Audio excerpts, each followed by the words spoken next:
In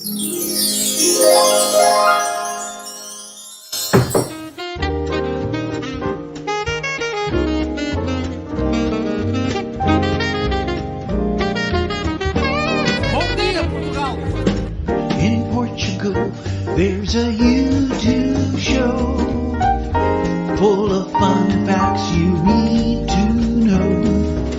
Carl rings the bell and the members show to the GMP morning show.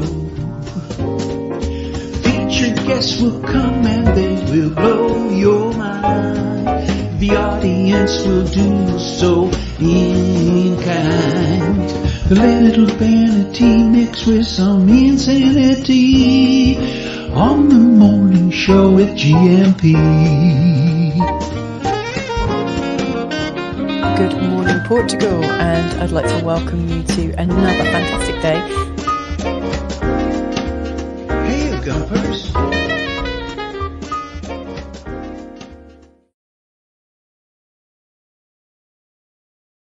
Hola, bon dia, alegria. Munson here with the Good Morning Portugal show, live stream and podcast. Just setting it up so that we can see Mrs. M on the screen who's joining us this morning. And I've changed things and I've lost all the controls that I had before. Nothing new there, perhaps. Oh, we can hear it. We can hear her. Good morning to you, Mrs. M. How are you? I'm very well, thank you. There you can see, you can adjust yourself if you like. Is that better? Before you join us. No, you look Do great you anyway. approve? It's you I'm thinking of. You tend to have more rigorous quality control than I do. You're not very central in the screen just yet, but there you go. If you shuffle over. Ouch. Okay, there she is. Okay. Right. Okay, we'll bring you onto the screen. We're touching arms. There Woo. we go. How you doing? Now, this doesn't really work for our handedness, does it? You know what? You've been warming the toilet seat again, and the things seem to be going a little bit slowly on the screen, software-wise. We have got a new PC which we might be installing and coming into the 21st. Do you know what? I didn't have any problems when I did my show. Exactly. I often do though when you've been talking to Barley. How was it this morning? How's Rick? Oh, we had a really great conversation. We were just chatting around gratitude. And in it, we were looking at all things that aren't gratitude, really. And actually, that's where most of the trouble starts. Well, yeah, I was going to say that's where most of the material was. We were joined by Owen, actually. Owen was in the chat. Morning, Owen. Yes, lovely Owen Lloyd Martin. And it was a really light-hearted conversation as usual. I was going to say, your Keep Fit seems to have worked really well because your head seems to have shrunk. Am I just too close to the camera? If Henry's listening, he's going to be thinking, I don't know if I should use that on my promotional material. Guaranteed head shrinking. So anyway, I'm feeling very cheeky, very uplifted. Good. That's the whole purpose of doing these shows, isn't it? Is to feel good every day. Bit of uplift. Who doesn't like a bit of uplift first thing in the morning? Absolutely. Okay. We've got an interesting. Have we got another? We've got an interesting situation in the chat, which started with Alan Partridge a few days ago. Yes, it did, didn't it? And then it went to Ophelia Balls. Cracking names. And I can't remember what yesterday's was. Have they had Don Kiddick? No. Pete's got a few of these though. Yeah, I'm sure he has. And Pete has been ruled out of the investigation. It's not Pete being mischievous, I don't think. It could be. He could be multitasking on a number of computers, but I don't think. I think it's a Fribbins brother, right? Do you? I'm not sure. I've got my suspicions. They were around the start of the Alan Partridge. Can you hear the humming? Yeah. Can anyone else hear the humming? Did you insert fully? Aha. That might be something. The wire on my headphones was crossed. Oh no! It's still humming a little bit, isn't it? Yes, like we're in an early black and white 1950s science fiction. I feel like I've got a lightsaber. You're not earthed. Have you unplugged the whatchamacallit, the Van de Graaff dildo thing that you have to protect us from waves and things? No, we'll have to. I think we'll just have to cope. I have to cope often with a hum in the studio. Different kind of hum this morning. Yeah. Well, so let's come on. What's happening in the chat let's room? Not get too distracted because it does feel like it's verging a little bit on the don't feed the trolls sort of side of things. So I'm very torn. I have to say Really? I'm very torn. Yeah. But we must say hello to I said good morning, friends, and Mandy, Mandy Lifeboats, who is the the nom de plume. Lifeboats. Mandy Yeah. Lifeboats. There you go. I thought the lifeboats might have been something about her breasts. I don't think it's a her. No, I don't think it is. Okay. Deagle's in. Bon dia, Carl. The wise men of the Gunpocalypse are in, including Deagle and the Ancient Mariner. This morning, if I press my mute button to cough, you're still going to hear me through Mrs. M's microphone. So here it goes. Did you hear that? Did you catch I'll tell that? you what, the worst one is if you hear him sneeze. He makes That's such not a the drama. worst one. That's not the worst Really? one. It's getting there, but that isn't the worst one for things you can hear on the microphone in the studio if your mic fader is up. Deagle was in with the wise men of the Gunpocalypse, as of course was T-Duck and James. And Ian's reporting in from, I believe, Marbella as well this morning. And the Ancient Mariner. Always good to see the Ancient Mariner. Thank you for your messages the other day and your comments about Raynham as well, which I haven't yet passed to Mrs. M, but she will be delighted to see those. Bon dia, Carl and Gumpers from a wet Belfast. Promised sunny weather. Not here yet, looking like lunchtime now. Warm 16 degrees. Should climb to 19 degrees by 3 p.m. And a nice spell, nearly read that as a nice smell, for 4 to 5 days for Belfast over there. I notice I don't have a ticker tape. Let me just find that as well. It is the 32nd of August today. This came from a chat last night on the Dream Team session. I was saying, people were commenting on how the August is quiet business wise, and you shouldn't expect to get things done in August in Portugal. We've had a very different experience, haven't we? We have got a few things done in August, and we've had a lot of visitors and friends, which has been great. And when I said, do you expect the phones to be mad tomorrow on the 1st of September, which is truly, of course, today, they said, no, it'll probably be Monday. So literally, well, not literally, but we're declaring here this morning, this being the 32nd of August today, and things will probably get back on their feet next Monday, which will be what, the 2nd, 3rd, 4th of September is when things will probably crunch back into action here in Portugal if you're trying to get things done. And then the next hot spot to watch out for is Christmas, which of course begins now after Halloween. No, it's Halloween is the next hot spot. Yeah, but does it really affect things that much? Yeah. You think so? Okay, all right. I think so. All right. We shall see about that. So let's go back to the comments. Siobhan, you need the link in case you want to join us today. So I'll make sure you've got the link to do so. And of course, Savvy Cat Ana joining us at 9:30 today. She has a very unique and brilliant view. Very unique, an unnecessary circumlocution. It's either unique or it's not. She has a unique look and view and attitude about the Portuguese real estate market and situation and how people are treated when they're trying to buy and rent houses here. She'll be here talking about that, and a bit of a focus on healthcare, because I think she's had one or two issues herself recently and may talk about those. And certainly we'll talk generally about healthcare in Portugal. And please add your comments too about that. Mrs. M, I need to make sure that Siobhan's got the link. So if you could fill and fluff for me for a moment, that would be fantastic. Sure. Belfort Broadcast. I mean, you were talking to Rick, you were saying. Yeah, I was talking to Rick, and we were really having a bit of a giggle. And we were really trying to think about ways that we can stay in the best frame of mind. I mean, especially for a lot of people who watch this show, who've moved over here to have an early retirement, et cetera, et cetera. You make all these plans to have a great life, but are you watching the thoughts that are going on in your head? And so one of the things that we were really talking about was just how we kind of do ourselves a disservice when we're not noticing certain language patterns.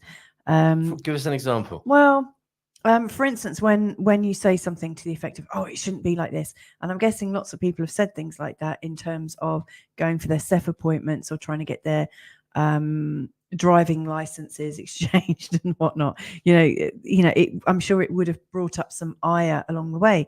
But of course, when you're saying things like that, you're fighting with what is. Yeah. It's already happened, hasn't it? Well, man up, get over it. Yeah. Well, no, not saying man up and get over it, but it's just noticing that. I mean, you could stay angry about that for the rest of your life if you choose to. And some people do. Yes, Some people do, don't they? and that is their choice. And I'm guessing that people that choose to stay angry about things like that, they're choosing to because at some level that anger serves them.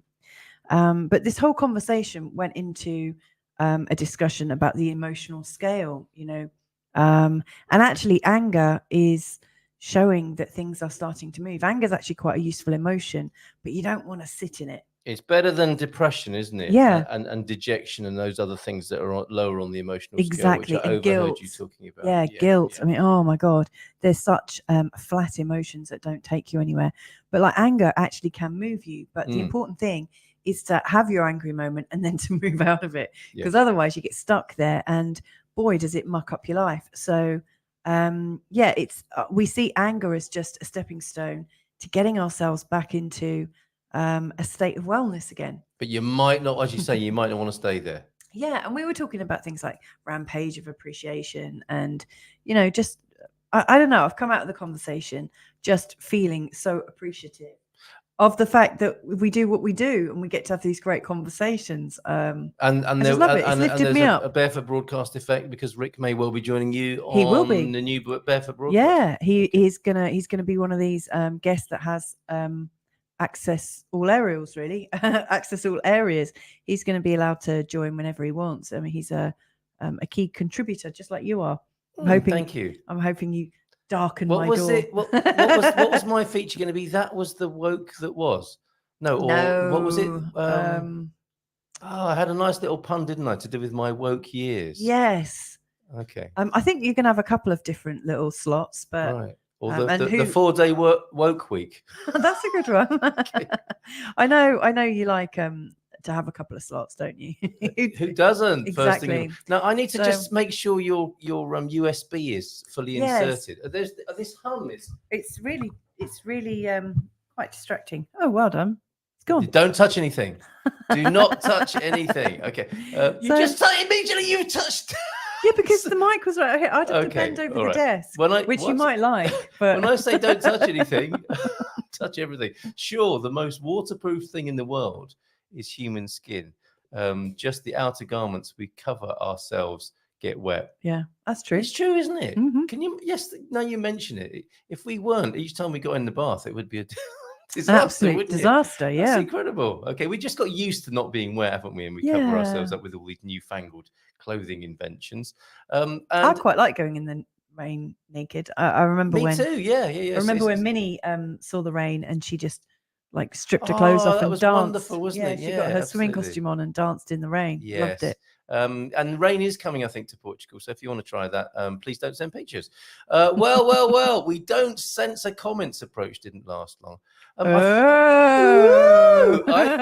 Handbags at dawn. No. I think, to be fair, it's not me. It's YouTube. I haven't censored Mandy, and I have subscribed to. Oh, I think it was your yesterday's. I can't remember the name you were using yesterday, Mandy, but I subscribed to that YouTube channel yesterday. Bom dia todos from James. Feliz sexta. Putting the sex in sexta-feira. Como está? You see how slow everything is. I'm pushing the buttons and it takes about 5 seconds for them to appear. Oh, that was better.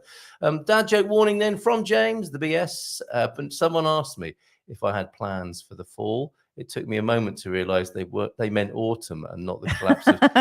That's actually not funny, is it? They could actually be talking about both. Yeah, that is not funny right now. But thank you for that. That's more of like a granddad joke, isn't it? Than a dad joke. It has a poignancy worthy of a somewhat sour old granddad, doesn't it? Not calling you that, James, of course. Good morning. Unless you identify unless that the cat way. fits. My property renovation is now completed. Oh, well done, Ancient Mariner. The apartment has been let and I can finally get back out sailing today. Off to an anus association, which is what posh people say. I heard a story once about a chap who belonged to the MG Anus Club. What? The MG Anus Club? Yes, I own an MG. Oh, the MG Anus Club. Yes, that's what I said. The MG Anus Club. Off to the Anus Association rally in Bembridge. Oh, there's another joke there. What is brown and comes steaming out of cows? Should we leave that hanging there? Very clever. Just the IOW is a bit of a clue. Ancient Mariner, he's not having a dig at you just to make sure. What, it's the steaming brown mass yes, that is he's not, the Ancient Mariner coming out. That sounds like a really lovely journey that you've got ahead of you. Yes. And congratulations on that renovation. I want to hear what the Ancient Mariner was talking about in terms of Rainham. I'm sure he will share let us know. a Rainham review in the chat. This is where I come from, that everyone. You share, yeah. The Garden of England. Where I was dragged up from. Gumpers from T-Duck at 8:07 this morning with a Feliz Feira Todos as well as a Feliz Setembro. So yes, 1st of September, everybody. What happened? Oh, does it feel to you? No, don't do that. Ouch! You didn't say no return. Sorry, that was a bit hard, wasn't it? That was. You don't know your own strength. That's since I've been working out. Hey, if you've been working out, check out those guns. I actually have, and I can report this morning I'm down to 81 kilos. It's going pretty well. Are you going to do a graph? Why not? Why not? That can be a bit of homeschool as well. I can multitask that, can't I? Fantastic. Feliz Setembro. From T-Duck as well. These comments are just taking far too long to appear on the screen. Apparently, according to the wonderful bon mots, or what would they be? Palavras boa that you see in Bordagua, chuvas verdadeiras em setembro primeiras, which means true rains in September, or they come on September the 1st. Now, rain is forecast. Do you feel like it's the end of the summer, Mrs. M? And does everybody else feel like that? Is that it now? It feels like it, and yet I know that it can turn around. So I'm noticing the mornings and the evenings are a little bit nippy. Yeah. I got up this morning. It is different for sure. Yeah. Right. It's a little cooler, and actually I really quite like it because it reminds me of. It just reminds me of autumn, and I love autumn. It's one of my favourite seasons. Reminds me of going back to school. Oh, does it? Yeah, oh, that's a horrible not thought. So keen. But yeah, it's lovely. But then around about 11 o'clock, all of a sudden the sun comes out, all guns blazing, and it can heat up in an instant. Yeah, well, towns change. So I think it's going to. I think we're going to have an Indian summer. Okay, I'm hoping, there will be some warmth in October and November, and we can continue to swim. This was San Martino de Porto. It is noticeably, it was cool last night, wasn't it, when we went out at 10 o'clock to have a moonlight walk on the beach. It was really lovely there. If I can just move your comment for a moment there, T-Duck, on the microphone. Oh, my goodness. I have pressed hide, but 1, 2, there we go.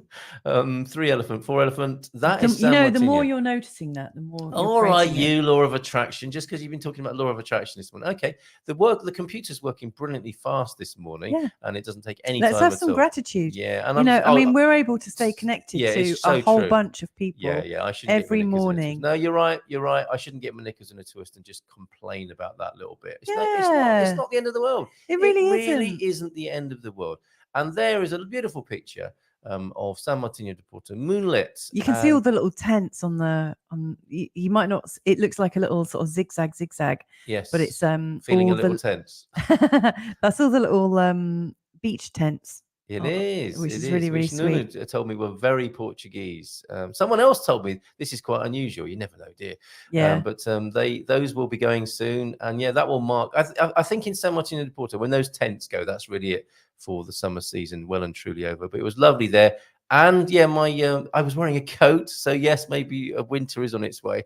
It was a little bit kind of moist in the air, wasn't it? And there was a feeling that the people were marking the end of the holiday period here, so maybe that's the sway of things that we are moving away. I think this weekend is going to be quite busy, and then it will calm right down. Okay, yes, a last blast here in San Martino de Porto. Okay, so deep thought of the day then today. Don't worry about anything. Go out and have a good time. Yes. Astrophysicist advice. That's fantastic, isn't it? It's not what we're expecting there. An uncharacteristically unguarded and free and easy Richard Feynman. Or maybe that's what he was like all the time. Amazing. Okay, thank you very much for that. But maybe if you can see everything and see things other people can't. Well, yes. Maybe it does give you a different perspective, and you just think, what the heck? I'm just going to choose to enjoy myself in this moment. Yes. This wonderful moment. Or maybe it's the ignorance of bliss when you have an IQ of just 125, as we're Only discovering. 125. Is that good or bad? I really don't know. I've got no idea. Okay. He had an IQ of just 125. However, by the age of 15, he taught himself trigonometry, advanced algebra, infinite series, whatever they are. Sounds like something on Netflix. Analytic geometry, and both differential and integral. Look, it is a statement of fact to say that when I press the button, it is taking quite a long time. That Good Morning Portugal, yeah. Haddad de Mayo, and I'm sure Richard Feynman would back me up here with his measurement of time and space. That took about 20 seconds for it to appear. I don't know whether to refresh my screen or what, but we've got a new PC. Why don't you just read the comments out and don't? Why don't I just? Well, I'll wait for them to arrive. Like this one just has. Richard Feynman had the IQ of 125 and taught himself all of this. Now, it shows you, doesn't it, that IQ is a measure of a particular kind of intelligence, not necessarily the be all and end all. Yes, it's very different to the Goldman ideas, of EQ. Yeah, EQ. And then there's also all the different types of intelligences. Like David Beckham's not exactly known for being the smartest tool. Well, the sharpest tool, or the sharpest. You can tell I've been up since 6. But his physical intelligence is legendary. Be like me now. The most read newspaper, the most read newspaper in Portugal is the weekly publication Expresso, known for deep political reporting, unlike Correia Manhã, which got a right panning last night on the Dream Team. Yeah. Why is that? It's just, it was both the Portuguese people who commented about it were just laughing about it, about just how awful it is. I don't know about that. Known for deep political reporting, it covers domestic and international news, business, sports, entertainment, and classifieds. Oh, I wonder what makes their classifieds different. And they're not all pictures of ladies of the night and day. I mean, some of the Portuguese papers, you see, the classifieds are just full of women renting out their bodies. It's quite, that'll have some people rushing to the Portuguese press after the show. The second most read newspaper is Público, a daily tabloid known as a publication of the French school. With it has a picture of somebody drawn like a French girl in it on page 3. No, that's not what French school means.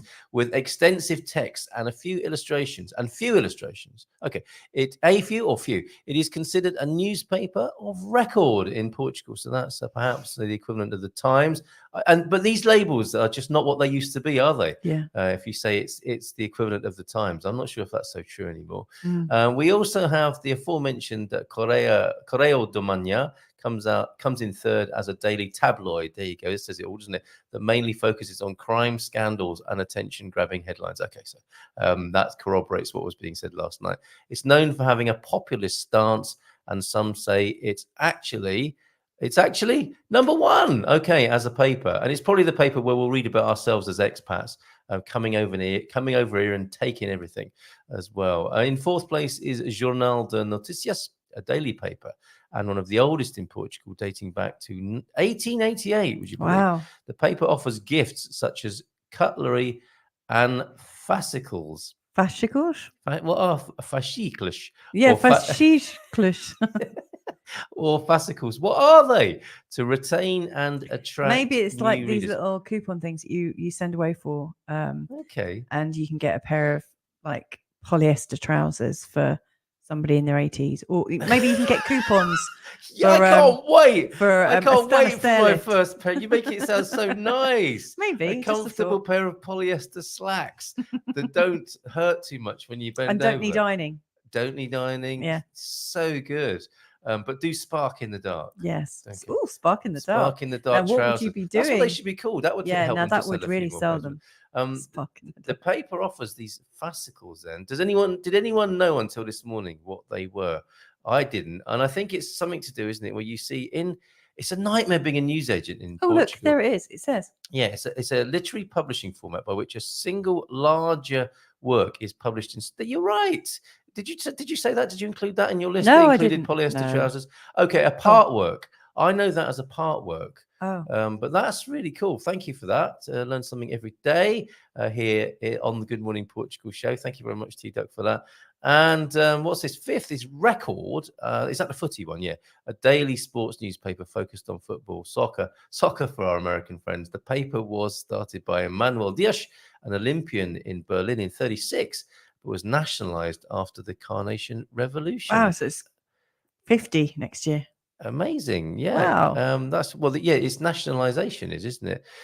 Very good. Thanks, T-Duck, for those. They will be banked at our repository of information at learnaboutportugal.com. Starring up the dad jokes for later on. And I prefer you to work. What does that mean? Is that a dad joke or is that a comment? I think it is, isn't it?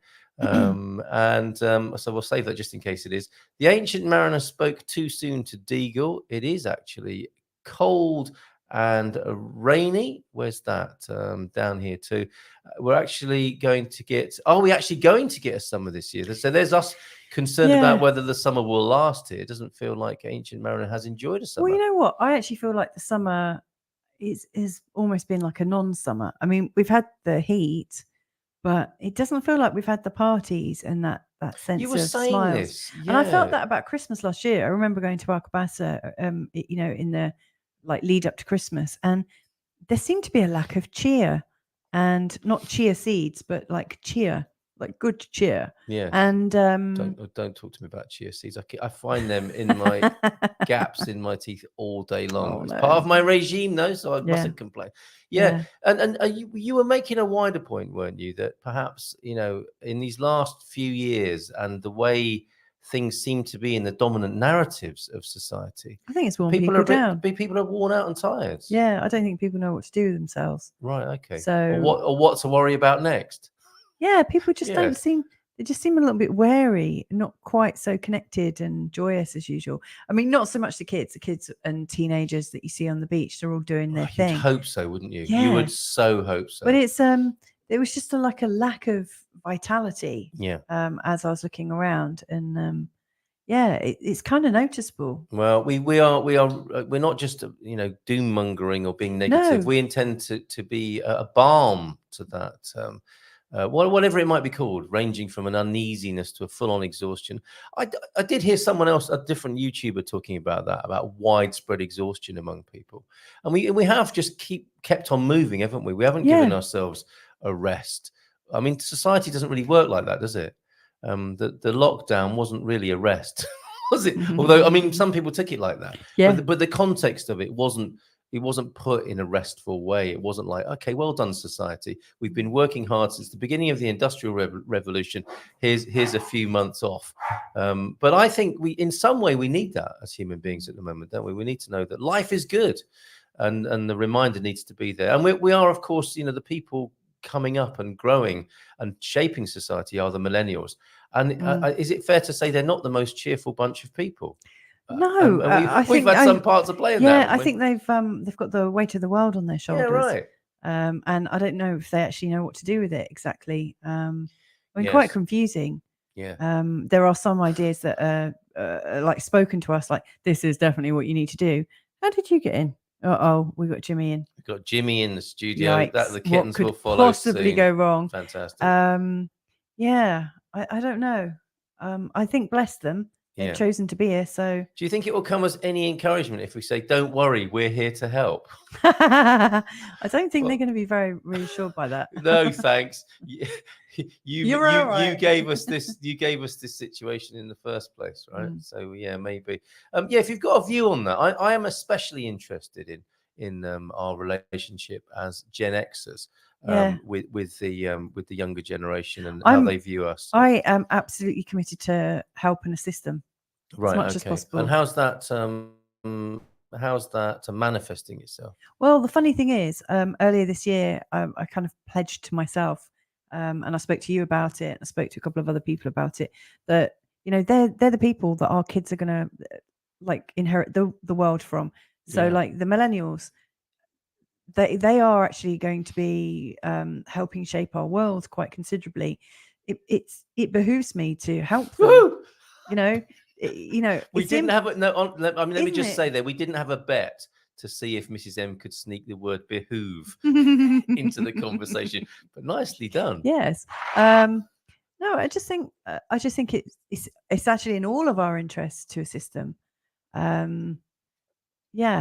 So the funny thing is, what's happened since then is I've started to get lots of inquiries, and I'm starting to do a lot more work with millennials now. Fantastic. And I never saw that happening because prior to that, most of my client base are from sort of maybe Gen Xers and boomers. They're mainly Gen X, Yeah. and a couple of people in their late 30s, up until like their late 70s. Yeah. So a 40 year span is pretty good. But I worked with somebody a couple of weeks ago that was 22, and so that really puts different things in perspective. Wow, excellent stuff. Like it's already 9 o'clock. Can't believe it. The time has flown by. Deborah's here as well. Chris is here. There were things I wanted to attend to, and thankfully, maybe don't put them on the screen because that slows you up. But we can read the. That is really slow. I mean, this is one thing I wanted to put on the screen. This is Mandy Lifeboats. And so there's a little bit of a ding dong going on earlier on. The poor viewing stats are from insecure egotists who can't take a gentle joke. What did I miss? Well, I don't know, and I put my hand up. I am an insecure egotist. I think we all are, aren't we? And really, Mandy, comments like that don't help with my insecurity or my ego, quite frankly. So I might have to get rid of you. By Rondre. I think if Mandy's being naughty and a bit rude, then well, it's I said this yesterday. If they're not playing nicely with other people in the chat room, then they have to go. Yeah, and I don't make a big deal about censorship and stuff. It's okay for people to fall out, but if they're being rude to each other, we don't need that here. No. And as I said to you yesterday, and I'm assuming it's the same person. There are different. There might be 3 different people with 3 different names. I somehow think it's a little from bit the bizarre cut of their jib that it's the same person. It's one a day, a different person. Yeah, and with these kind of snarky, sneery comments. And one of the things that I like in humanity is sneeriness. I really struggle with it. So I think probably it's all we need to say about it. Let's not, as I say, we don't want to be feeding that sort of energy, do we?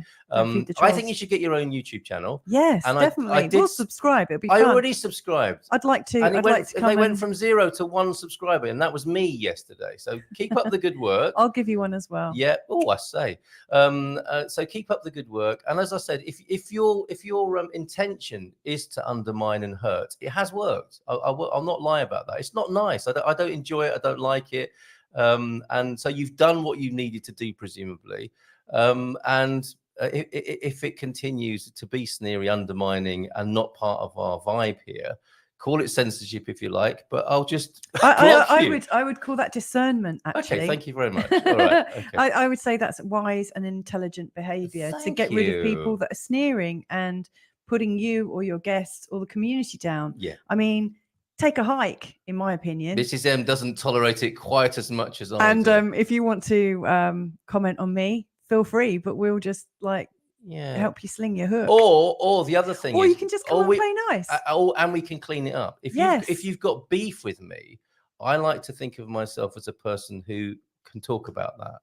And obviously, I think it would be unfair to have that as an on-air discussion, because that I dominate and control this environment. That's what's really unfair with phone-ins, is the host can do all sorts of controls on the environment, which are not very which are a power thing. If sincerely you have a beef with me that is unresolved and is the background for this, then my number's on the screen every day. Just give me a call after the show and we'll talk it through, sincerely, honestly. But I do have to draw the line at the change of atmosphere that we work quite hard to have and enjoy here in the Gumperscape. Okay, Bayrondre, bon dia Malta, off for a walk in the beautiful Bayrada countryside. Catch you all on my return. Have a great walk. Have a lovely I time. hope he does a little bit of video for us as well. It's 5 minutes past 9.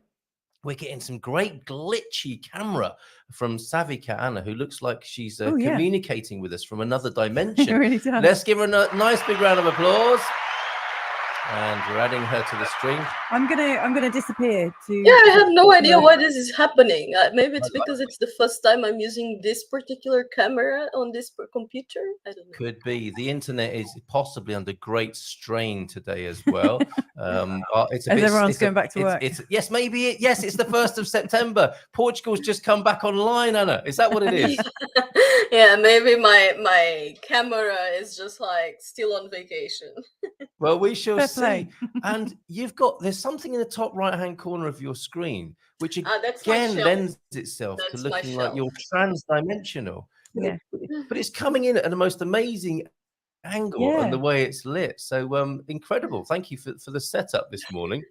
And I was going to ask you how you're doing. And you wanted to talk about healthcare. Is there a clue in that? I'm gonna come. All right, Mrs. M will come back to us later on. Thanks for joining us so far, Mrs. Well, yeah. Bye, Louisa. Oh, a bit go late. No, it's not a particular clue. I think it's an important topic, and I'm kind of currently undergoing a bunch of medical examinations because I'm currently have an infection, but I don't know what it is that I have infected. So I'm on the digging phase. That it's kind of a pain. But investigation. well. Okay, well, that's a horrible place to be, isn't it? Where you don't quite know what's going on, and you're waiting for the medical minds to figure out what's going on. Can you tell us a little bit about your view then, as a Portuguese person, of your Portuguese health system here? Do you feel well served and supported in that process? I think that the Portuguese service is great in terms of costs. As it has really low cost and it's fairly accessible. Most of the public health centers, however, are pretty understaffed. Mhm. So, but that's a downside. I think there have been efforts to improve that. For example, last week when I went to my family doctor, instead of my family doctor, I actually got his, not assistant, but another doctor that was in his team. So I actually found it very surprising that I managed to get the appointment so quick, because I called like on Thursday and I got an appointment for Tuesday. And that usually doesn't happen on the health centers unless it's an open appointment. But then I found out why. It's because my doctor apparently now has a team and other people that take patients in their place. And I think it can be a nice solution, because the family doctors end up having way too much patients. It's just not realistic for one person. Okay. And I think it's good that they have other support team that allows consultations to take place faster. And just 2 days ago, or on the news, I was seeing that they are announcing that they are going to open 130 something new health centers. Great. Which I think it's a great thing. I'm just a bit worried that it might just be an election thing, and once the elections are over, they kind of just put that on the back burner and leave it be. So I hope that's not the case, because it's very duly needed. But even more than new health centers, I think it would be very important to reinforce the teams, especially on hospitals, because the urgency waiting times, they can be absurd. It can be like 11, 12 hours waiting time to get an urgency appointment on a public hospital if you have like a yellow or a green bracelet. I don't know if it works the same way in other countries, but here in Portugal, you have kind of the urgency tier, so to say. Yeah. So red is very urgent, yellow is urgent, and green is not urgent. And the least urgency you have, the further down you get on the appointments, on the appointment list. So If you are green and someone yellow comes up, that person will have priority over the green. And same thing with the red. So whoever is on the lower end can wait very, very long time, depending on who shows up in the meantime. Yes. Yeah. And then I think, well, a couple of things immediately from what you're sharing this morning. Politicians wouldn't do that, would they? They wouldn't make pre-election promises just to get themselves voted back in and then not do what they said they would do. That doesn't happen here in Portugal, does it? Never. Hey, well, thank you for helping us out with that. That's so reassuring and so good to know.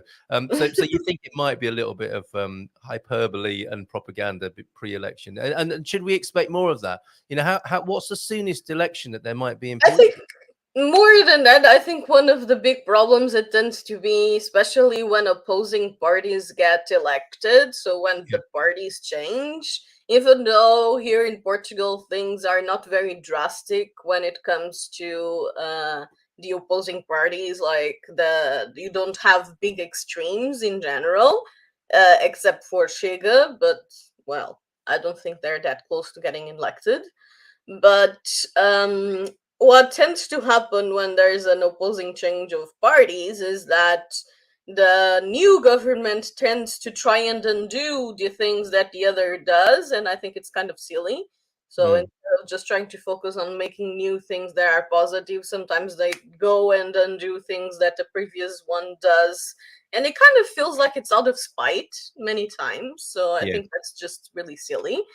But I think that happens everywhere, doesn't it? I think you're right. But what I've noticed in Portugal is especially brutal. The way that the politicians address each other and their posters, the political campaigning and so on, seems pretty brutal to me. And that takes a bit of getting used to. Just need to say bon fin de semana to Victoria. Thank you for popping in this morning, Victoria. Have a lovely weekend down there in Portimao. The other thing I wanted to ask you about as we're talking about health this morning, Anna, and you mentioned that kind of triage system of prioritizing people according to their need, which of course is right. But does that mean, and within the context of preventative healthcare, it's like you have to get iller to get seen. So if you're green today and your situation worsens because you haven't been seen, you might become yellow, so to speak, literally as well, tomorrow. And then the only way of escalating yourself through and into the health system is by becoming iller. How is Portugal when it comes to preventative healthcare, not just in the system, but how are Portuguese people themselves about taking preventative care about their health, would you say, culturally? I think that's an extremely important conversation to have. And I think that's one of the big problems of the Portuguese health system is the preventative healthcare is pretty much put on the back burner, especially because of lack of staff. Because the doctors and the hospitals, they are focused on what's a bigger priority, and they just don't have enough staff to give proper attention to low priority, and that's what happens in the preventative health. Is that often when you are going through the public health system, you have months and months of wait times to get a normal appointment, and they are often postponed. So sometimes you have an appointment for 6 months for now, and then a month before you have a letter postponing it another 2 months, and it just takes a really, really long time, and it's very hard to get the preventative health. And in that way, the health centers do help a bit because it tends to be a bit easier. It also depends on how overloaded they are, but it tends to be a lot easier to get appointments on health centers. And if you have a family doctor, it's usually you have some sort of priority to get appointments too. But that's another thing. There are wait lists with thousands and thousands of people to get a family doctor. Like I have my family doctor in Porto ever since I was born, pretty much. And I never tried to change it. Even when I was living for years on the Algarve, I went and checked it at the time. and there was a wait list with like 3,000 people, and they said it would be like 2-3 years, and I'm like, no, What? I'll leave my family doctor in Porto. Hold on a minute. So it would be 2 or 3 years before you got seen for what? No, A no, script? not seen. Just be appointed a family doctor on a Oh. different health center if I change the health If you center. left, okay, forgive me. All right, okay. Yeah, Wow. All right. So that's why people stay where they are. They stay put, even if they yeah, move to a different part of the country. You might. That's a different kind of travel tourism. That's inside, inside yeah. Portugal itself. Well, okay. Well, thank you for this insight from your Portuguese point of view. As an advisor to people coming here, what's the step plan for those coming here?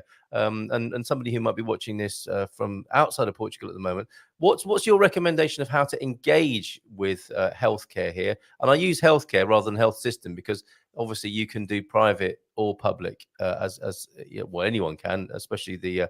the visitors who might be coming. And of course, we know that the Americans especially like the good value health insurance premiums here. But what's the process, Anna?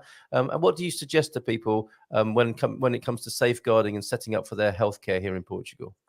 I generally find that the public health system can be very good, especially for emergency situations, and it's very affordable on that because even if you have to get admitted to the hospital and spend a long period of time, it has a very low cost. Like my father was admitted to the hospital for like 6 months, and I think we paid like 140 euros, something like that. And now American people are thinking, is that an hour? Is that a Yeah. day? Or So in that regard, it is amazing to be able to have that kind of support that is financially accessible for everyone. But because the preventative care is so hard, and it's so hard to get specialty appointments if you don't have an extremely urgent, life-threatening situation, I definitely find it advantageous to have private health insurance. Mhm. And they are not too expensive. And another interesting phenomenon here in Portugal is that the same doctors that are on the public system are often also on the private system. Yes. I've heard people being very surprised by that, but that's just normal here in Portugal. Yeah. And even on a bunch of different hospitals, like you will find the same doctor in a bunch of different places. Oh, it's So you. Oh, hello. Yes. so yeah, it's just sometimes a matter of going to the hospital that you like the most. Yes. For example, like my election hospital, so to say, that I usually try and get my appointments is the Rábida Hospital in here in, well, Port Rábida, just outside the Bridge.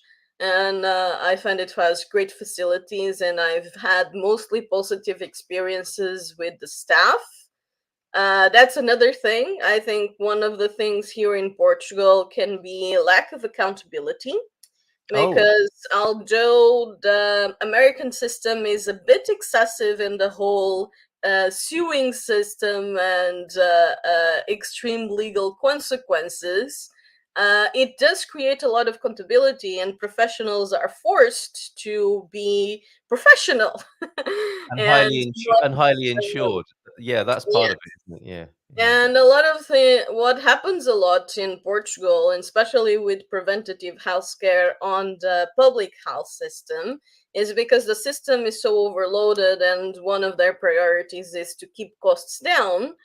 They often avoid to do examinations unless there's something urgent, so they will constantly, postpone exams like, MRIs and the more complex exams. Like those are really hard to get booked on the public system unless you have something urgent going on, because they try to, avoid them for cost reasons. Hmm. So when it comes to preventative healthcare, things are sometimes very slow, and I think in the end they can even turn into bigger costs, because then the person has an urgency episode, and well, it's like you said, it goes from yellow to red or for green to yellow.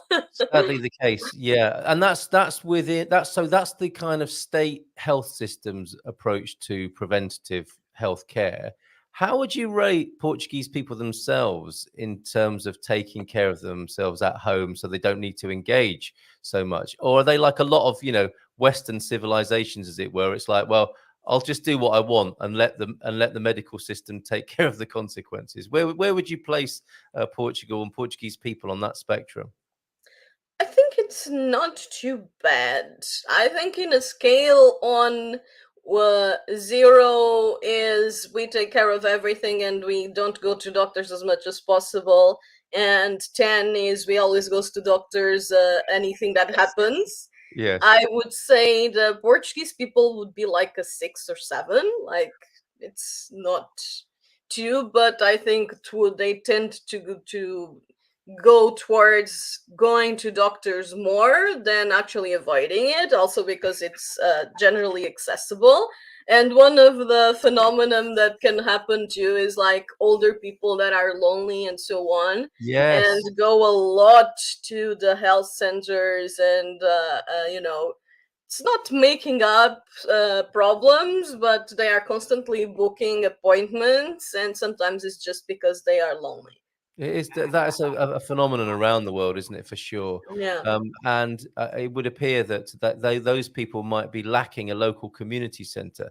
I notice in Portugal there seems to be more of that social fabric, if you like, for people who might be lonely. They might have exhausted their local connections, of course. Sometimes that happens, doesn't it, with old folks? But it seems to me that, I mean, a couple of things come to mind in terms of public health. These community centers, in even in a small village, you'll see an association or a club that has a cafe, and it seems to be the meeting place and the beating heart of the community, if you like, where people gather, which I'm sure is very good for well-being. And the public gyms, the street gyms, if you like, and areas, they might be on a pavement, but they also might be part of a park. Anything else come to mind for you from that point of view of public health provision?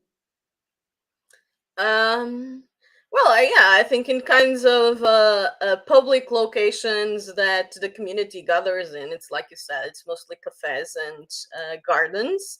Yeah. And then in smaller locations where you don't have a really fancy, not fancy, but a go-to place, there's often like a leader that brings everyone around to their houses and does a bunch of activity there.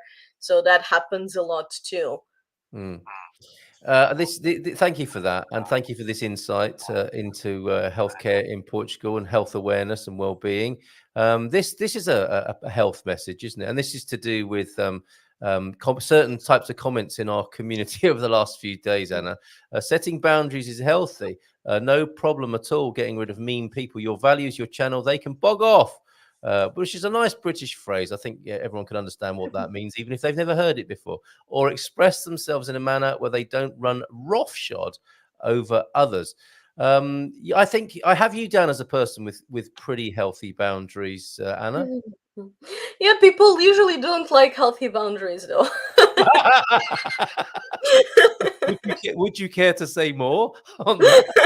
Well, it's just a thing. Like, the reason that people often don't have healthy boundaries is because the people that tend to abuse those boundaries don't like to be put limits. Yes. And that's generally a psychological thing, and it's often a manipulation thing. Usually, people that don't like boundaries imposed are very often trying to manipulate something, or are just people that don't like to be told they are wrong. That also happens. Yeah. And generally, when you put a boundary and when you say no to something, that's the thing, you are saying no. And a lot of people don't react very positively when they hear a negative reply to something. So Okay, an excellent insight into setting healthy boundaries there. And again, like help us with insight into Portuguese culture.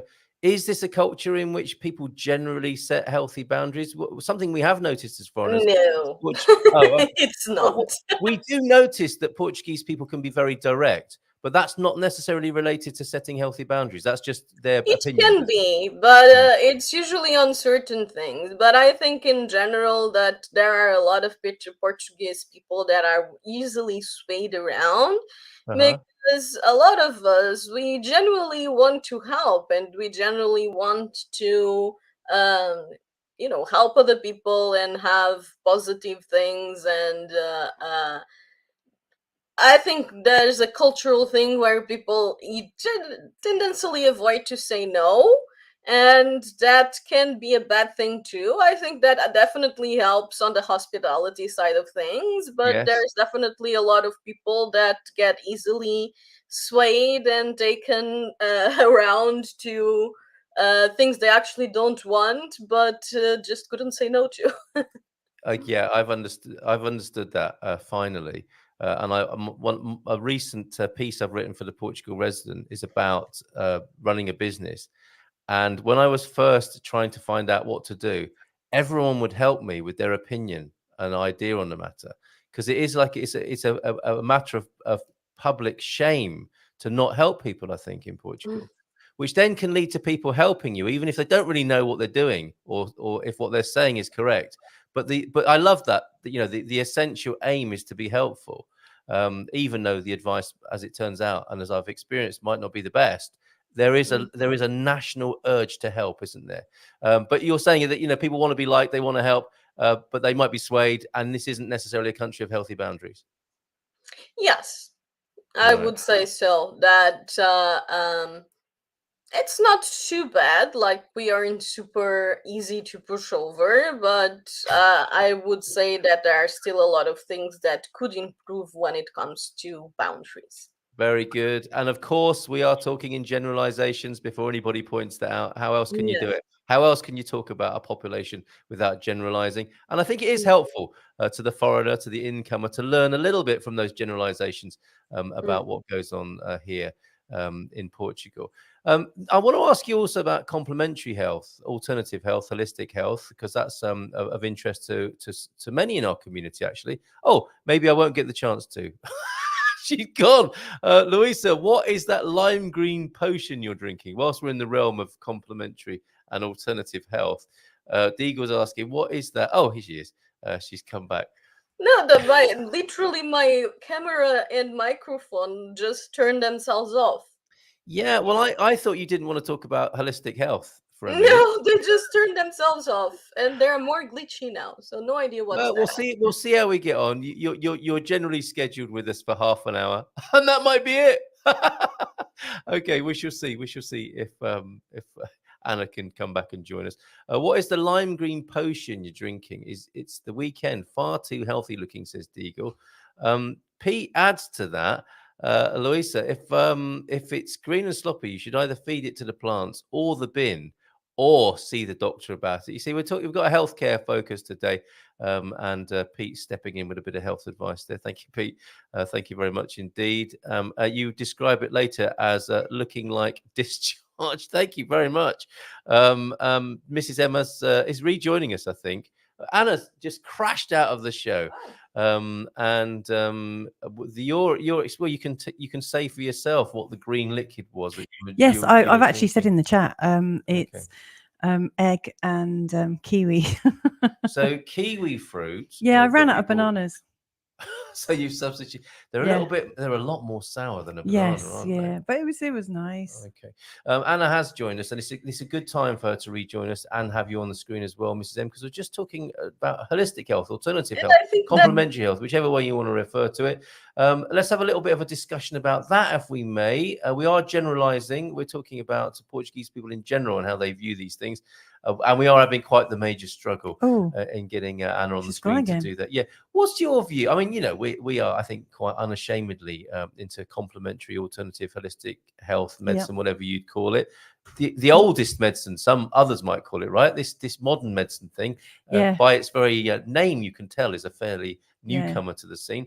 How have you found it, getting access to therapists and supplements and stuff like that here in Portugal? Initially, it was a bit difficult. Yeah. But that's just because I didn't know where to look. But Okay. it doesn't take long to find that Portugal has got pretty much the same range of therapists that you'd hope to see in the UK. I don't know about America, but Okay. I mean, it's pretty good. Yeah, you just have to look a little bit at first and get to know somebody who is Portuguese and who likes natural health, and they normally hook you up. It's like The Lion, the Witch, and the Wardrobe. Suddenly you're in the wardrobe and you come out on the other side, don't you, into the Narnia Yes. of Portugal. And then you realise actually that it's going on all around you. One Yes. of our friends of the show, Jenny Lowe's, she shared with me a link to a Facebook page that is sort of like Portuguese and English, and it's all really far out, and there's all sorts of different things going on in Portugal. It's just when you land, you don't see it. Yeah, so Yes. true. Because it's generally kind of a hidden thing, because it's not super widely accepted when it comes to society. It's still a Yeah. bit shunned socially. Is it? So it's still kind of a thing, like it's done hidden, so to say. But I think people are getting more and more open.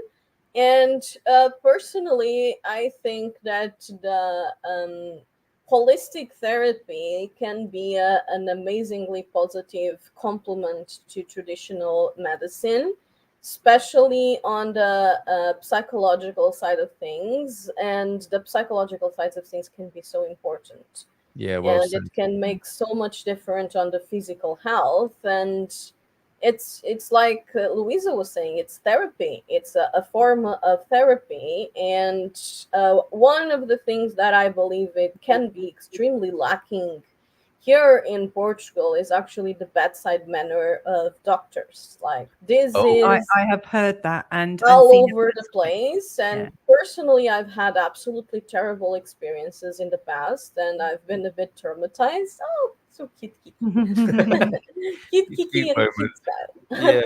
Yeah, I've heard of people having miscarriages and being in the Portuguese system and being really, really shocked. It was dealt with in a very sort of like matter-of-fact way. And I know when I had a miscarriage, It's not just matter-of-fact way. I've experienced that myself. So I have endometriosis.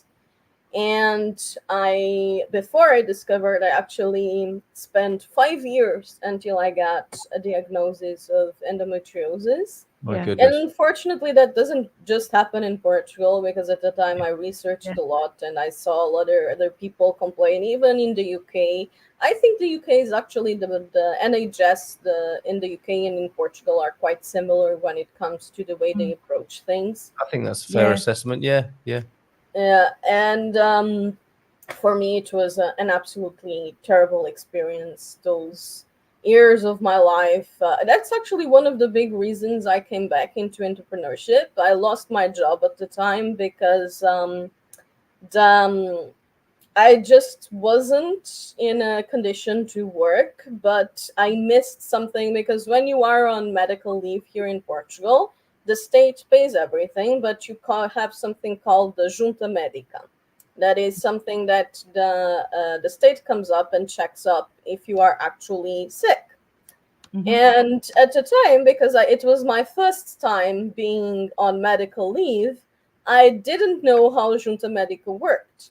So I actually didn't receive one of the letters. And the second letter that I received, the deadline to justify not attending the first request had already passed. And no matter how many justifications I sent proving that I was actually sick, they didn't care. I lost the right to having the medical leave, and I actually had to return a month's salary that they paid me. So it was pretty absurd, and I had to leave the job I had, and that's Wow, one I of mean, the reasons I ended up. that is That's awful. really That's awful. that's hugely disruptive, I must isn't it? I must just apologise because a little smile came on my face, and it's not because of what you were sharing. That's It's fine. because we've been overrun with kittens. Well, I think Savvy, That's a Savvy great Cat problem Ana, to have. yeah, My Savvy kittens Cat are outside, Ana. and they have a little house outside that it's like their Of garden. all the people, I think who would forgive us, it would be Savvy Cat Ana for having Yeah. cats in the I studio. mean, You can have all the cats. I love cats. And Thanks. while we're on that subject, Anna, one of the cats this morning started to write an email. Well, I was trying to write an email, and my cat wanted me to email this message to you.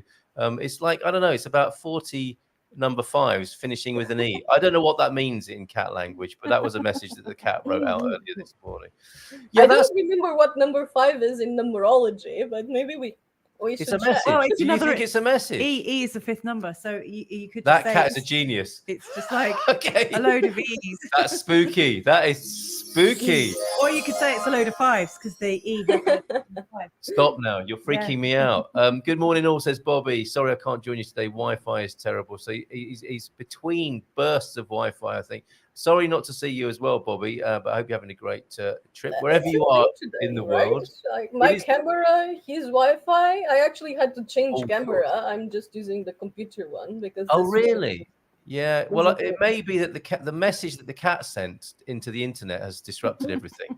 And you know, cats are always trying to do that one way or another. If it's not tripping you up in the kitchen or the bathroom, there they are disrupting the internet with their coded messages like that. But that's a truly a shocking anecdote you shared with us there, Anna, about like one of the reasons at the time I started the Viking bar was because I kind of had to work on my own terms.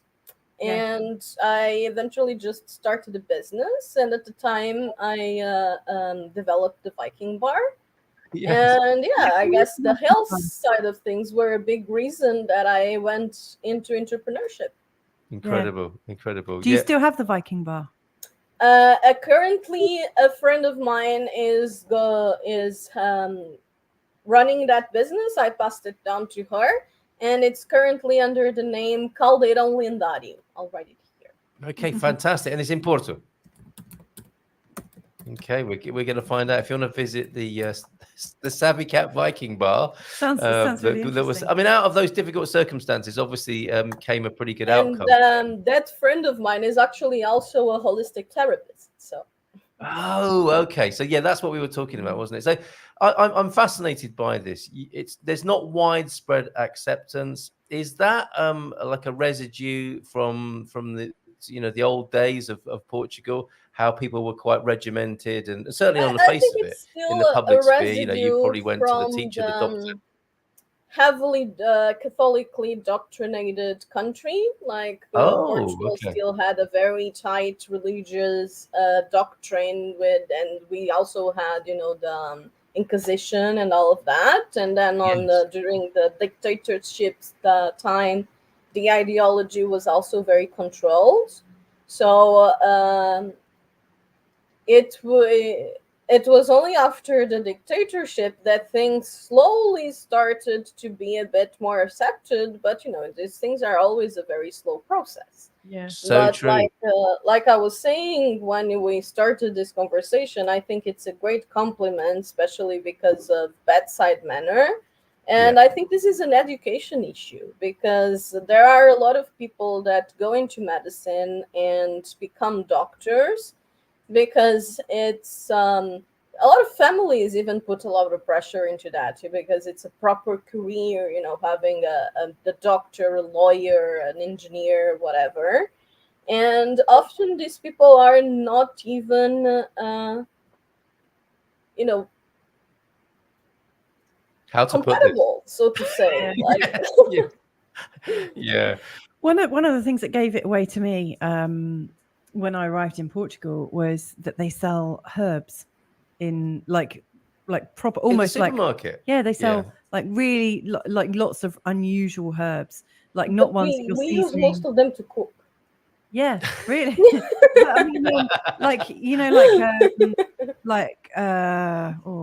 I mean, they're all the kinds of herbs I might put. I used to make my own nutritional supplements, And so I would go to places like Neal's Yard in the UK, where they sell actual herbs for you to like concoct something, you know, medicinal or topical.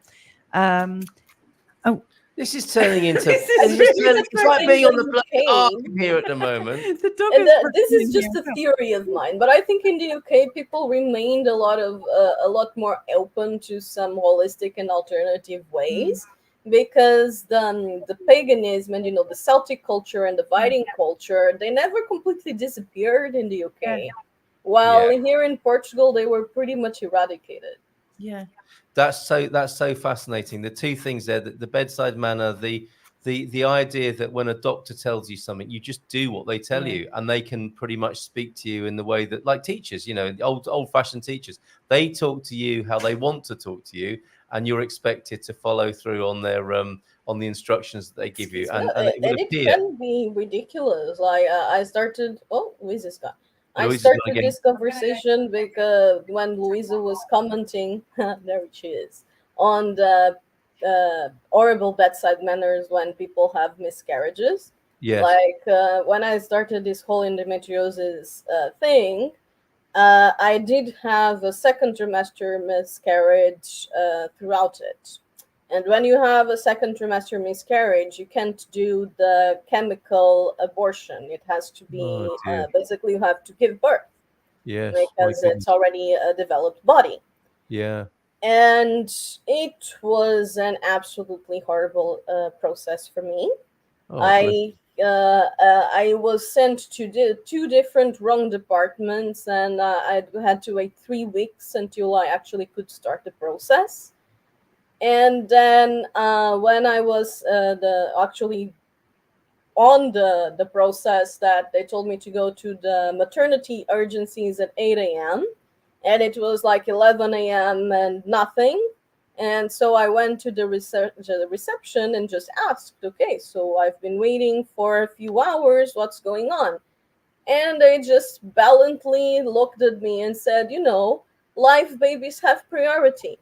Oh my Oh, goodness. gosh. How awful for you. I'm so sorry to hear that. Yeah, I'm so sorry. And yes, for me, it was honestly, I've had absolutely terrible experiences when it came to the psychological side and Yes. the way doctors and hospital staff speak.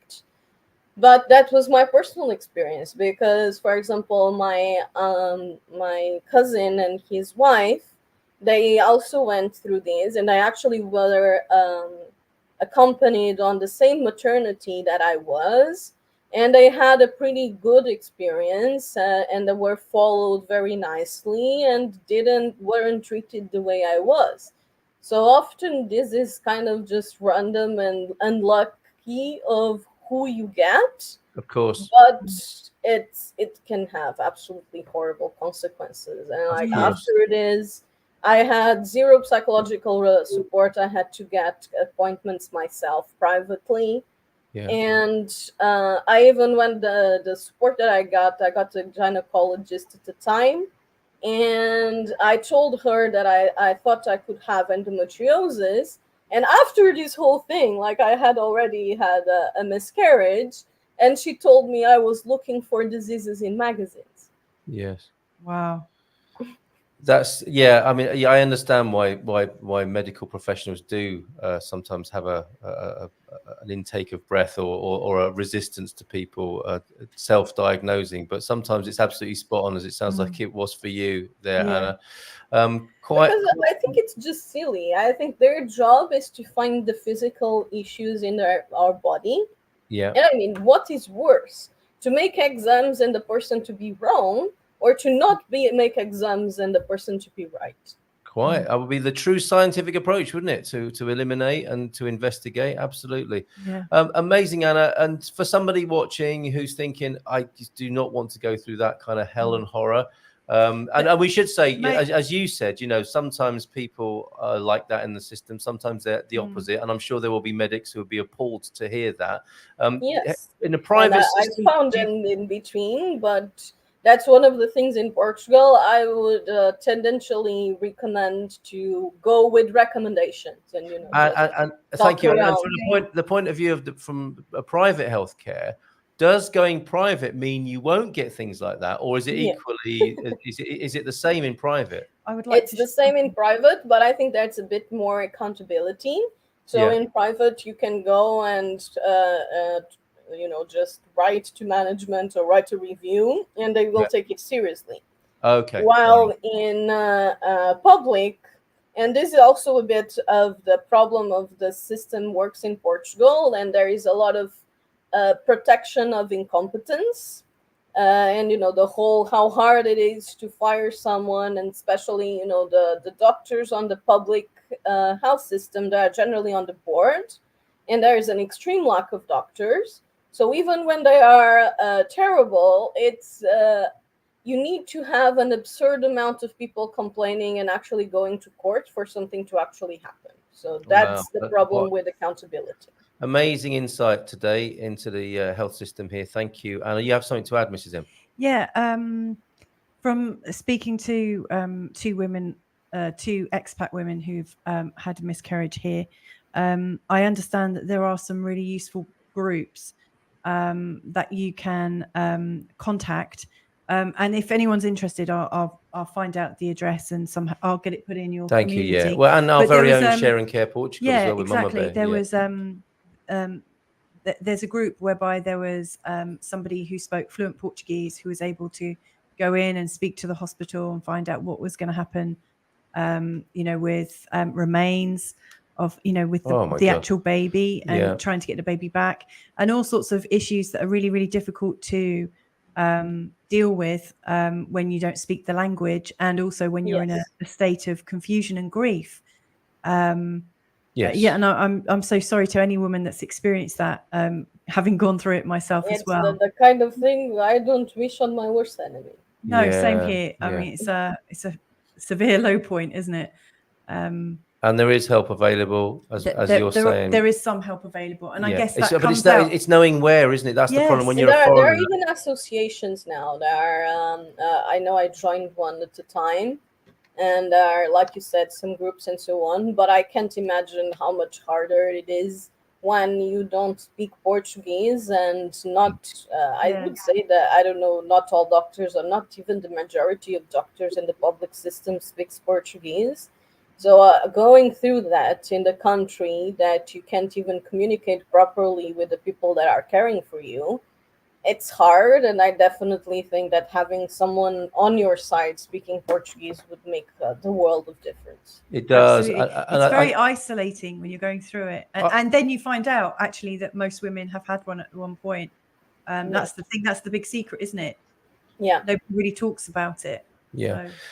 And if I could extend that, it is, I think probably the biggest challenge foreigners have is when they have an acute health situation and they can't speak. I mean, who comes here in the early days of being here and has an acute health situation?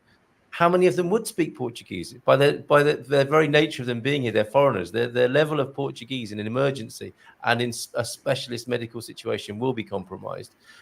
So that I think that is among the worst things that can happen when you come here as a foreigner, and it's worth thinking about and maybe preparing and understanding what sort of plan you might have in that. In God forbid, you find yourself in that sort of situation. But we do know that people find themselves in those sort of difficulties.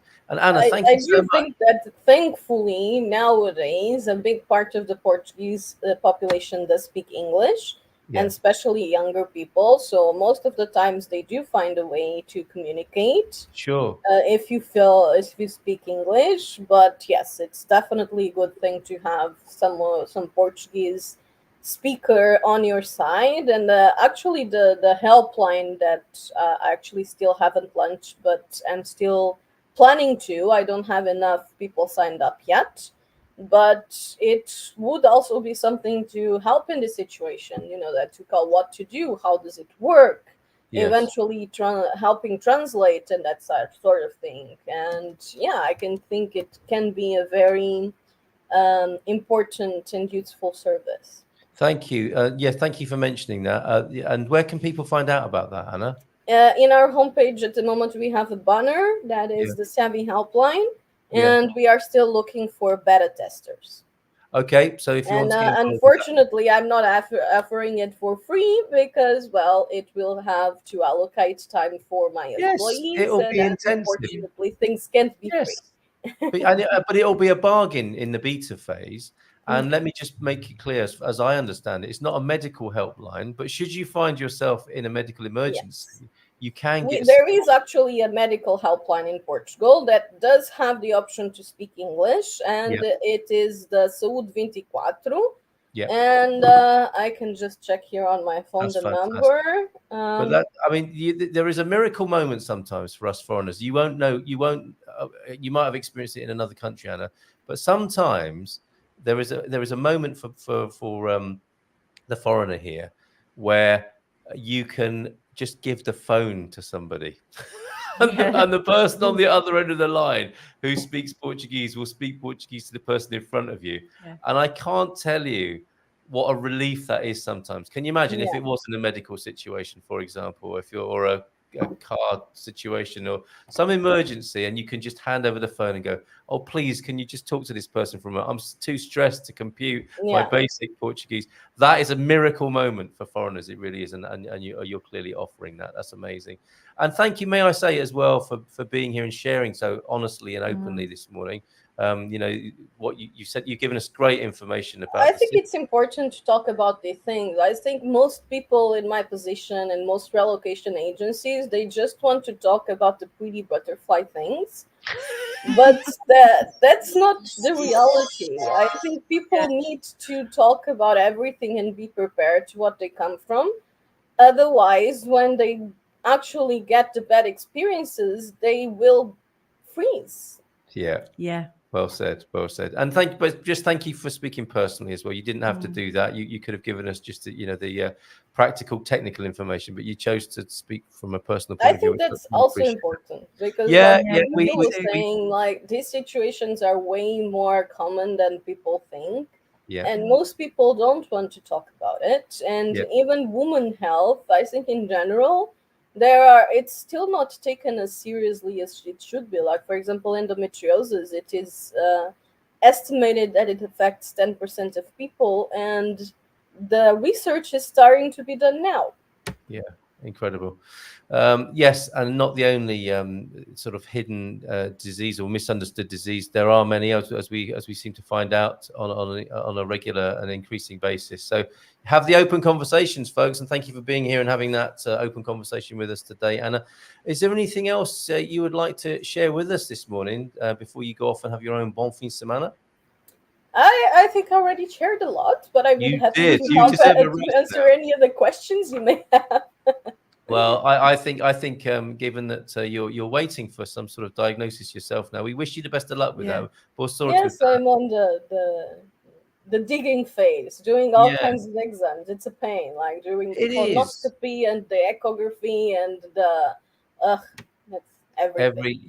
When you don't know exactly what's wrong, and you just have to look for it.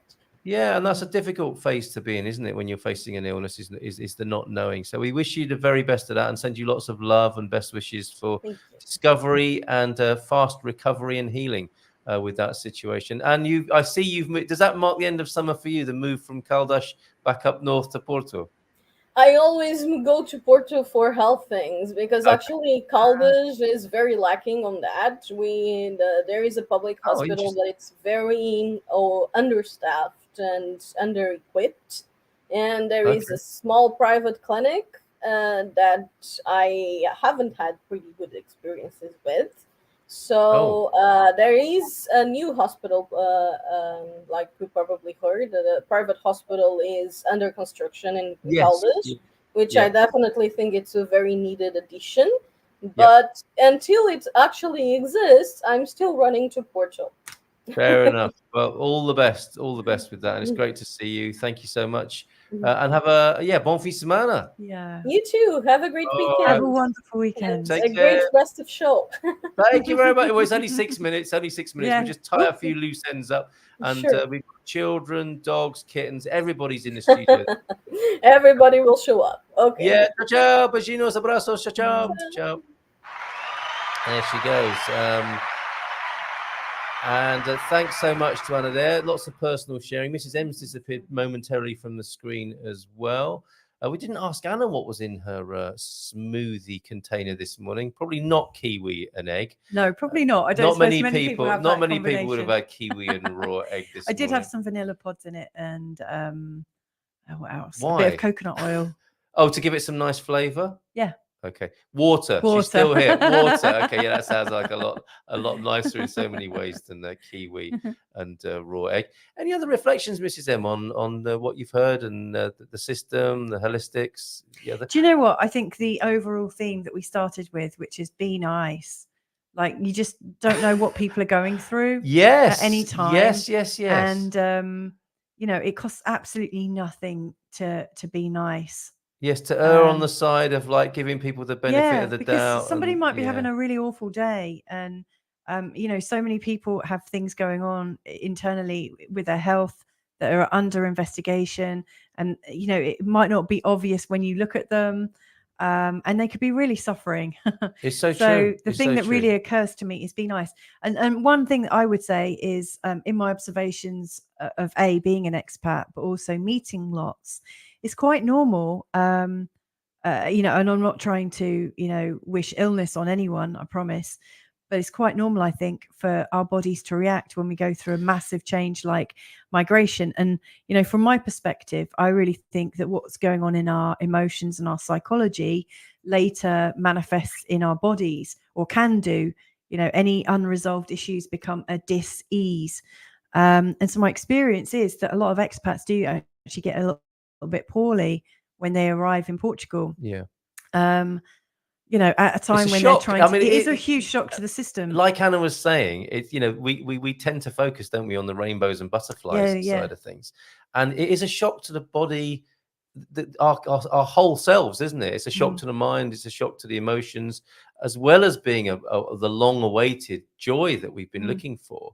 There are shocks as well that can manifest as also that kind of depression, that, you know, that light depression that you get, or you sometimes get after a huge event. Like, for instance, you hear about postnatal depression. You know, after a happy event, a big life-changing event, often our body comes back and we go, whew. And then all of the tensions go, but sometimes we're left with a little bit of a depressive, you know, the lull, actually. Yeah, it's a lull, isn't it? You know, we catch up with ourselves. Yes. And sometimes it takes a while for our you know, our psychology to catch up and to rebalance.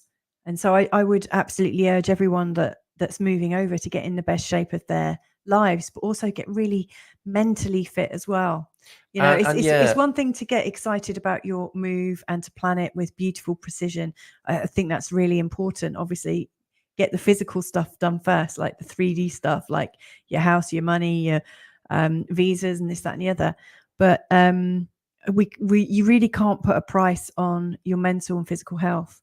Like, we all think it's all about money and love, and we put a precedence on that. Pastel donatas. But the moment any of us get ill, boy, you know what we your know what priorities is most important, and it's your health. Well said.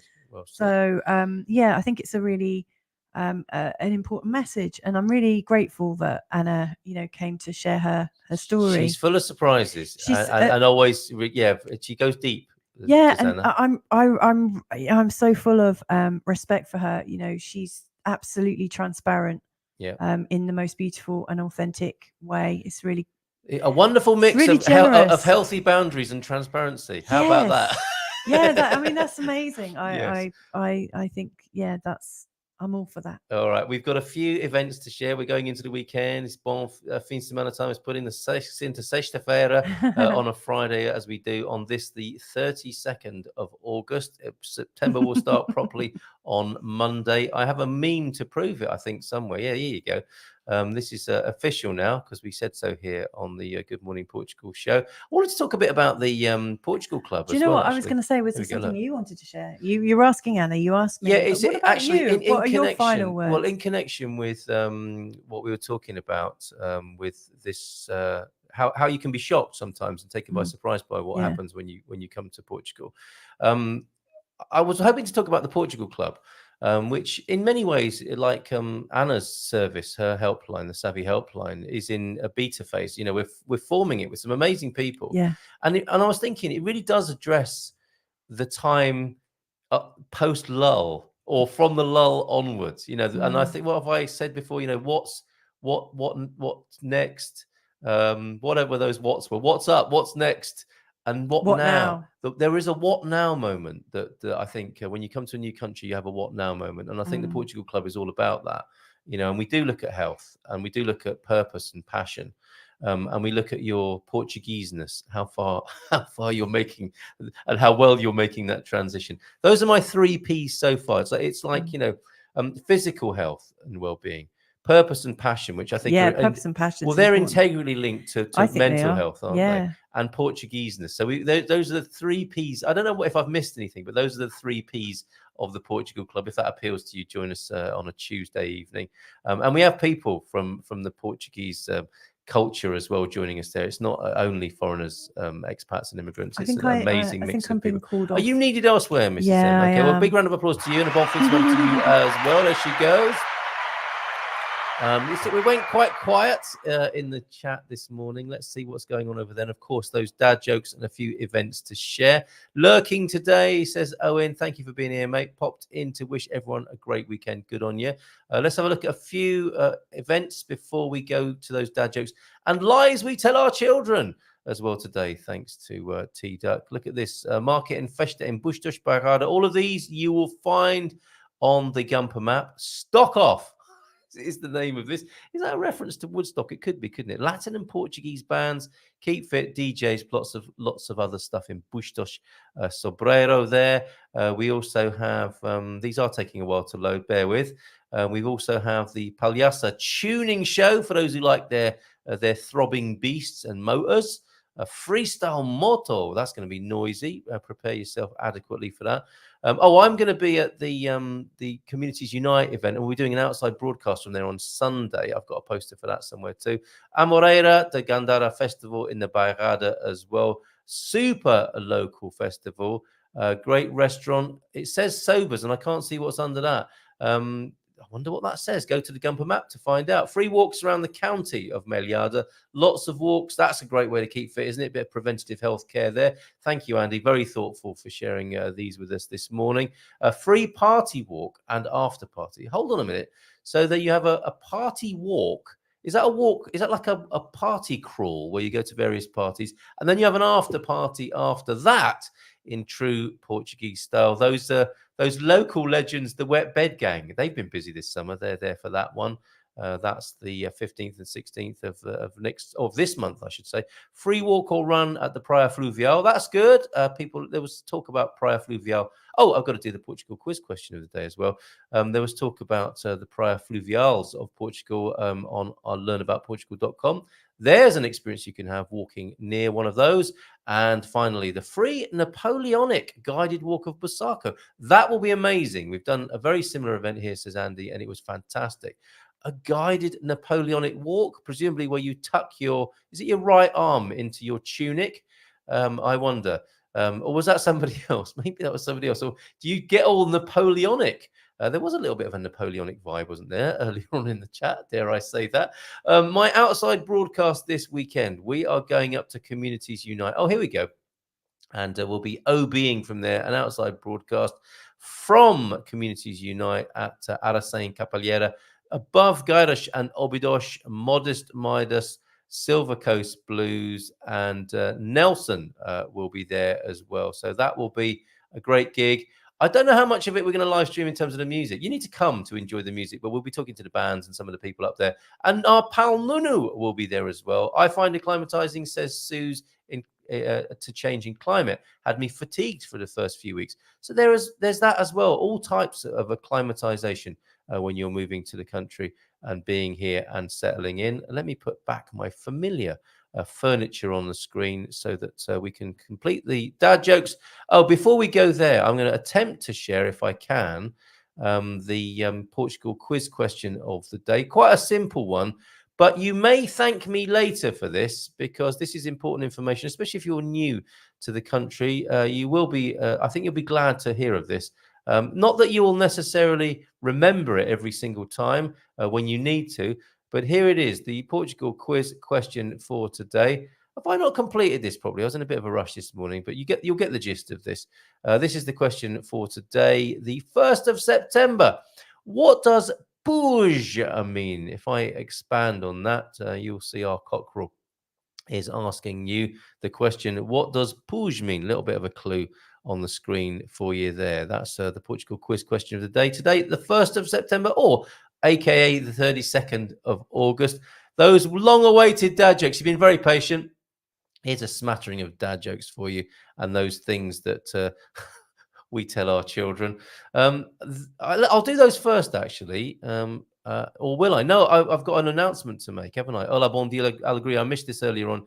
Baddy, thank you for joining us today. A special day for you. Big day here in Iceland for my family and myself. My oldest is getting married today. So congratulations. Lots of love to that happy couple and the whole family from us Gumpers and us all here in Portugal. A day of festivities ahead for us over here. Have a wonderful day, Baddy. That sounds lovely. And I'm going to have to scroll back in the live chat to get those comments and dad jokes from T-Duck. Muito bom dia. Please seek an expat's guide to the Portugal's healthcare system. An excellent fin de semana para todos divertam-se. Have fun. I love that phrase. So there is one, is there? The expat's guide to Portugal's healthcare system. I know I've recorded webinars with Nuno, who's a great commentator and analyst and somebody who knows a lot about these things. Serenity as well. You'll find those at Expats Portugal. And last night's conversation with Daniel about the housing law and what's likely to happen, that will be published at 6 o'clock on Sunday. Okay, let's get to those things we tell our kids. They're here somewhere. Amazing set of comments this morning. Thank you so much for these. T-Duck mainly with the dad jokes and of course the things we tell our kids. Here's the first one. If you don't behave at the fast food restaurant, you'll get a sad meal, not a happy meal. Parents have it's a sad meal for everyone, isn't it, when the kids are acting up in the restaurant? Parents have a special private phone app where they can watch their kids all day at school. That's a modern one, isn't it? Are you a parent who said that? Maybe grandparents can use that one too, if necessary. Thank you very much, T-Duck, for that. And oil stains on the street, oh, wow, are from kids who didn't hold their parents' hand while crossing. I need that one at the moment. Very good. The dad jokes to finish with then. And actually, there's a really appropriate one here. I came up with a few jokes about people who don't exercise, but none of them worked out. These are all very appropriate. Thank you very much. Very thoughtful. Then I had to fire my fitness coach because he didn't work out either. And now these are brilliant this morning. I'm going to go to the gym in just a moment after the end of the show.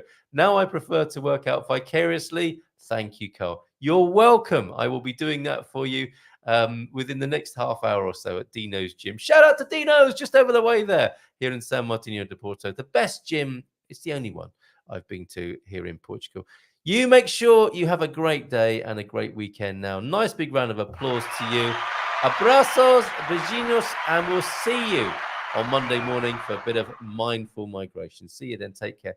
Love you. Even you, Mandy.